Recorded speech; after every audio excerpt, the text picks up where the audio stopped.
Hello students, welcome to economics వాళ్ళ. Recently మనకి reserve bank of India Paytm payment banks ఏదైతే ఉందో దాని సర్వీసెస్ అంటే కోర్ సర్వీసెస్ ని ఫ్రమ్ ఫిబ్రవరి 29th నుంచి కూడా సర్వీసెస్ ని స్టాప్ చేసామని చెప్పి ఆర్డర్ చేసిందండి. అయితే ఆ, ఈ ఆర్బీఐ యాక్షన్ వెనుక ఎందుకు పేటిఎం పేమెంట్ బ్యాంక్స్ రీసెంట్ గా న్యూస్ లో ఉందనేది మనం ఈరోజు డిస్కస్ చేసుకుందాం.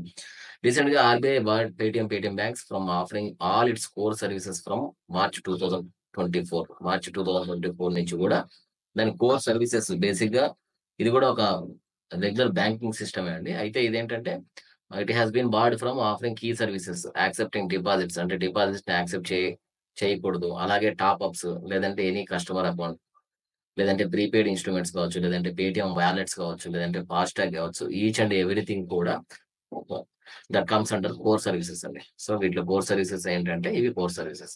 అయితే మనకి ఆర్బీఐ ఎందుకు ఈ డెసిషన్ తీసుకుందని చెప్తే ఆడిట్ రిపోర్ట్ ప్రకారం అంటే ఇంటర్నల్ ఆడిట్ ప్రకారం అలాగే మనకి ఆర్బీఐ ఎక్స్టర్నల్ ఆడిట్ ప్రకారం ఈ పేటిఎం పేమెంట్ బ్యాంక్ అనేది మనకి రెగ్యులేటరీ రెస్ట్రిక్షన్స్ ఏవైతే ఉన్నాయో రెగ్యులేటరీ రెస్ట్రిక్షన్స్ అన్ని కూడా కాంప్లియన్స్ అంటే యాజ్ పర్ రెగ్యులేటరీ రెస్ట్రిక్షన్స్ ప్రకారం ఇది వర్క్ చేయట్లేదని చెప్పి దీని మీద కంప్లైంట్ అయితే ఉంది. అయితే మనకి ఇక్కడ లాస్ట్ 2023లో కూడా మనకి ఆర్బీఐ ఏం చేసిందంటే పేటిఎం పేమెంట్ బ్యాంక్ లిమిటెడ్ ఏదైతే ఉందో కొత్త కస్టమర్స్ ని అంటే ఆల్రెడీ వాళ్ళ దగ్గర ఉన్న కస్టమర్స్ ఎవరైతే ఉన్నారో వాళ్ళు కాకుండా కొత్త కస్టమర్స్ ని మళ్ళీ మీరు ఆన్ బోర్డ్ చేయకండి అని చెప్పి కూడా చెప్పడం జరిగింది. అయితే ఆ డైరెక్టివ్ ను కూడా వీళ్ళేం చేశారంటే సర్కమ్మెంట్ చేసేసి ఆఫ్‌లైన్ మోడ్‌లో కస్టమర్స్‌ని ఎంగేజ్ చేసుకున్నారండి. సో, ఇది కూడా one of the major violating RBI directive అని చెప్పొచ్చు. సో, ఆర్‌బీఐ ఏం చెప్పింది? కొత్త కస్టమర్స్‌ని మీరు ఇంక్లూడ్ చేసుకోకండి బ్యాంకింగ్‌లోకి. తర్వాత ఆడిట్ రిపోర్ట్ ప్రకారం మీ మీ దగ్గర ఇంటర్నల్ ఆడిట్ జరిగిన దగ్గర చాలా వరకి కూడా కాంప్లియన్సెస్ అనేటివి లేవు. యాస్ పర్ రెగ్యులేటరీ నార్మ్స్ ప్రకారం. అలాగే డేటా సెక్యూరిటీ కింద చూసుకుంటే మనకి చైనా చైనా నుంచి 197 కమ్యూనికేషన్స్ అని చెప్పి దీంట్లో ఇన్వెస్ట్‌మెంట్స్ ఉంది. సో, ఇక్కడ వీళ్ళేం చెప్తున్నారంటే data security, lack of requisite information barriers within the group, data access to China based entities అంటే చైనా వాళ్ళు ఇన్వెస్ట్‌మెంట్స్ ఉన్నారు కాబట్టి ఇక్కడున్న ఇన్ఫర్మేషన్ అంతా కూడా చైనాకి వెళ్ళే ఛాన్సెస్ ఉంది. ఇండైరెక్ట్ షేర్ హోల్డర్స్ వాళ్ళు చైనీస్ ఉన్నారు కాబట్టి. సో, ఇది కూడా ఒక డేటా సెక్యూరిటీ రిస్క్ ఉందని చెప్పి కూడా వీళ్ళు చెప్తున్నారు. అలాగే violating the Paytm payment banks terms అండి. జనరల్‌గా మనకి ఆహ్, ఈ పేటీఎం పేమెంట్ బ్యాంక్ కావచ్చు, లేదంటే ఎనీ పేమెంట్ బ్యాంక్స్. ఈ పేమెంట్ బ్యాంక్స్ ఏంటంటే వాళ్ళు డిపాజిట్స్ 1,00,000 వరకే తీసుకోవాలి. ఇప్పుడు జనరల్‌గా మీ దగ్గర అకౌంట్ ఉంటే పేటీఎం పేమెంట్ బ్యాంక్స్ మీరేం చేస్తారంటే 1 ఇయర్‌కి 1,00,000 మాత్రమే వీళ్ళకి డిపాజిట్ పర్మిట్ ఉంటదండి. సో, బియాండ్ దట్ తీసుకునేదానికి కుదరదు. అలాగే వీళ్ళు పేటీఎం పేమెంట్ బ్యాంక్ ఎస్టాబ్లిష్ చేయాలంటే 100 క్రోర్స్ నెట్ వర్త్ ఉండాలి.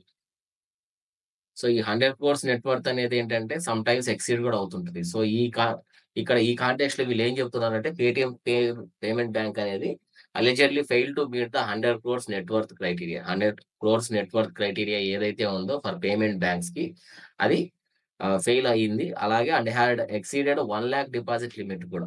సో, మనకి 1,00,000 డిపాజిట్ కూడా లిమిట్ ఎక్సీడ్ అయింది. Allowed per account. ఒక అకౌంట్‌కి 1,00,000 కంటే ఎక్కువ ఎళ్తుంది. అంటే డిపాజిట్స్ అని చెప్పి కూడా చెప్తున్నారు. ఇది జనరల్‌గా పేటీఎం పేమెంట్ బ్యాంక్స్ రీసెంట్‌గా న్యూస్‌లో ఎందుకుందని. అయితే ఇది మనకి పేమెంట్ బ్యాంక్స్ గురించి చూసుకుంటే మనకి పేమెంట్ బ్యాంక్ అనేది కూడా ఒక రెగ్యులర్ బ్యాంకింగ్ స్ట్రక్చరే అండి. అయితే మనకేంటంటే ఇట్ విల్ ఆపరేట్ మనకి స్మాల్ స్కేల్‌లో ఆపరేట్ అవుతది. జనరల్‌గా మనకి స్మాల్ స్కేల్‌లో ఆపరేట్ అయితది. అలాగే మనకి ఇది కంపెనీస్ యాక్ట్ 2013 కింద రిజిస్టర్ అవుతుందండి. కంపెనీస్ యాక్ట్ 2013 కింద రిజిస్టర్ అవుతది. అలాగే net worth 100 crores net worth ఉండాలి. అంటే ఒక పేటీఎం పేమెంట్ బ్యాంక్ పెట్టాలంటే paid up capital. So, regular bank అయితే 500 క్రోర్స్ ఉంటది. ఇవి స్మాల్ స్కేల్ బ్యాంక్స్ కాబట్టి వీళ్ళకి 100 క్రోర్స్ వరకు లిమిట్ ఇచ్చారండి. ఇండియాలో మనకి జనరల్‌గా ఎయిర్‌టెల్ కావచ్చు, లేదంటే జియో కావచ్చు, ఇప్పుడు ప్రెజెంట్ పేటీఎం కావచ్చు, లేదంటే ఫినో బ్యాంక్ అని ఉంది. ఫినో, తర్వాత ఎన్ఎస్‌డిఎల్, తర్వాత India Post Payment Services IPPS. So, ఇవన్నీ కూడా ఏంటంటే పేమెంట్ బ్యాంక్స్ అని గూడా చెప్తారండి.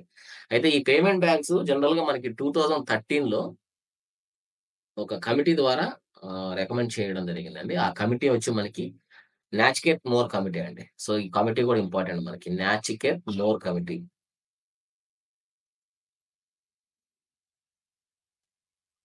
నాచికేత్ మోర్ కమిటీ 2013లో ఈ based on the recommendations of Nachiket Mor committee ఈ పేటీఎం పేమెంట్ బ్యాంక్స్ అనే దానికి అప్రూవల్ ఇవ్వడం జరిగింది.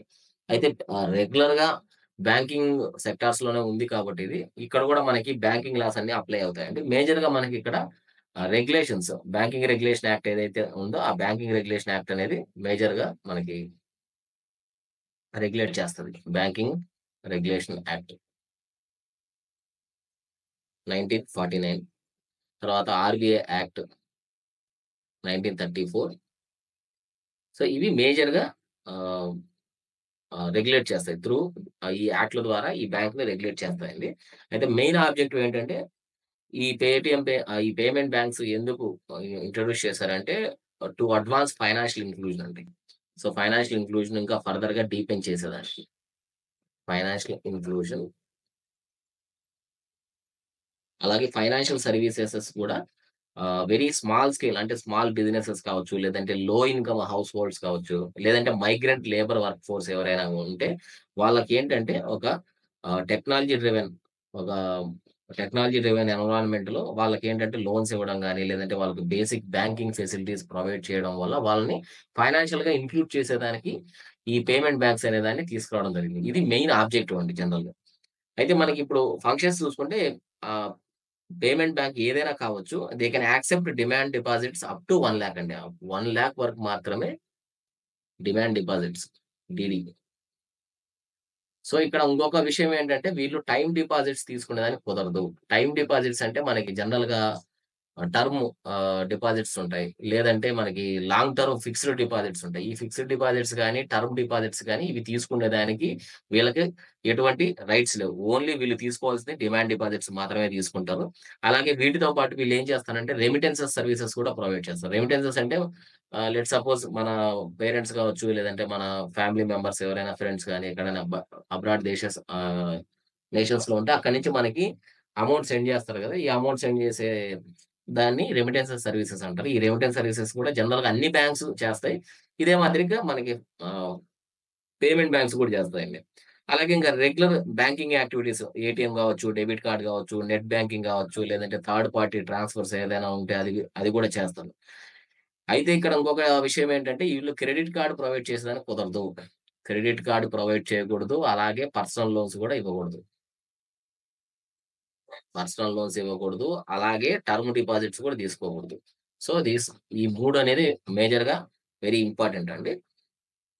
అయితే ఇది కూడా మనకి పేటీఎం బ్యాంక్ అనేది కూడా ఒక డిఫరెన్షియేటెడ్ బ్యాంక్ అని చెప్పొచ్చు. ఎందుకంటే రెగ్యులర్ బ్యాంకింగ్ సర్వీసెస్ ఏవైతే ఉన్నాయో అన్ని సర్వీసెస్ ఉంటాయి. బట్ కొన్ని ఎక్సెప్షన్స్ మాత్రమే ఉంటాయి. అయితే ఇక్కడ మనకి లోన్స్ ఇవ్వడం లోన్స్ ఇవ్వకూడదు. మనకి క్రెడిట్ కార్డ్స్‌ని ఇష్యూ చేయకూడదు. అలాగే ఎన్ఆర్ఐ డిపాజిట్స్ కూడా తీసుకోకూడదండి. సో, ఇది కూడా మేజర్ ఇంపార్టెంట్ అండి. ఎన్ఆర్ఐ డిపాజిట్స్ కూడా వీళ్ళు తీసుకోకూడదు. అలాగే it cannot accept time deposits. Time deposits అంటే ఆల్రెడీ డిస్కస్ చేసాం కదా! ఈ టైమ్ డిపాజిట్స్ కూడా తీసుకోకూడదు. The payment banks cannot set up subsidiaries. Subsidiaries అంటే ఒక పేటీఎం బ్యాంక్ దానికి మళ్ళీ సబ్సిడరీ యూనిట్స్ కింద ఇప్పుడు ఎస్‌బీఐయో, ఐసీఐసీఐ ఉంటే వాళ్ళు సబ్సిడరీ యూనిట్స్ పెట్టుకుంటారు కదా! సిమిలర్‌గా ఇక్కడ మనకి పేమెంట్ బ్యాంక్స్‌లో సబ్సిడరీ యూనిట్స్ పెట్టుకునేదానికి కుదరదు. అంటే the payment banks cannot set up subsidiaries to undertake non banking financial companies. So, subsidiaries పెట్టి దాని ద్వారా ఎన్‌బీఎఫ్‌సిస్ మాదిరిగా వర్క్ చేసేదానికి కుదరదు. సో, ఓన్లీ ఒకటే బ్యాంకింగ్ స్ట్రక్చర్ ఉంటది వీళ్ళకి. అయితే మనకి ఇక్కడ మా జనరల్‌గా పేమెంట్ బ్యాంక్స్‌కి, కమర్షియల్ బ్యాంక్స్‌కి డిఫరెన్స్ చూసుకుంటే మనకి పేమెంట్ బ్యాంక్స్‌లో ఓన్లీ 1,00,000 వరకే మనకి డిపాజిట్ ఆహ్, మాక్సిమం లిమిట్ ఉంది. కమర్షియల్ బ్యాంక్స్‌లో మనకు తెలుసు there is no restrictions on that. అలాగే ఇక్కడ మనకి మినిమమ్ క్యాపిటల్ చూసుకుంటే 100 క్రోర్స్ మినిమమ్ క్యాపిటల్ ఉండాలండి. అయితే ఈ 100 క్రోర్స్‌లో గూడా 40% ప్రమోటర్స్ ఉండాలండి. 40% ప్రమోటర్స్ ఉండాలి. ఇక్కడ మనకి కమర్షియల్ బ్యాంక్స్‌లో చూసుకుంటే మీకు 500 క్రోర్స్ అండి. సో, కమర్షియల్ బ్యాంక్స్‌లో మనకి 500 క్రోర్స్ ఉంటది. రెగ్యులర్ బ్యాంక్‌లో మాత్రం ఇదేమో 100, ఇదేమో 500. 100 ఇది 500 క్రోర్స్. అలాగే ఇవి మనకి జీరో బ్యాలెన్స్ అకౌంట్స్ అండి. సో, మీరు మంత్లీ బ్యాలెన్సెస్ మెయింటైన్ చేయాల్సిన అవసరం లేదు. బట్ ఇక్కడ చాలా వరకి జీరో బ్యాలెన్స్ ఉండదు. మీకు మినిమమ్ అకౌంట్ బ్యాలెన్స్ మెయింటైన్ చేయాలి. అది టైర్ 1 సిటీ కావచ్చు, టైర్ 2 కావచ్చు, టైర్ 3, టైర్ 4 ఇలా వేరియస్ బ్యాంక్స్ ఎక్కడెక్కడైతే ఎస్టాబ్లిష్ చేసుంటారో అవన్నీ కూడా మినిమమ్ అకౌంట్ బ్యాలెన్స్ మెయింటైన్ చేయాలి. లేదంటే వీళ్ళేం చేస్తారంటే పెనాల్టీస్ ఇంపోజ్ చేస్తారు.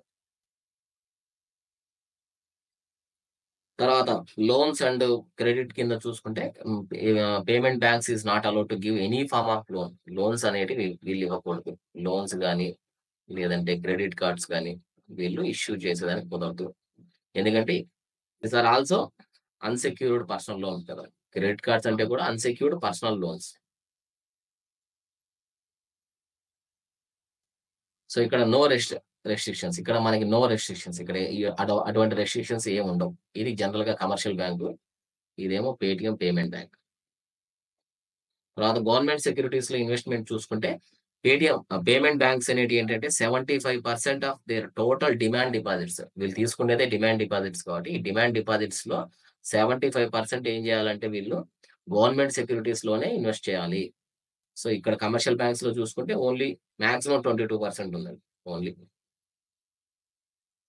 సో, ఇది ah, basic details about Paytm payment bank and remaining features of Paytm payment bank లేదంటే కమర్షియల్ బ్యాంక్స్ గురించండి.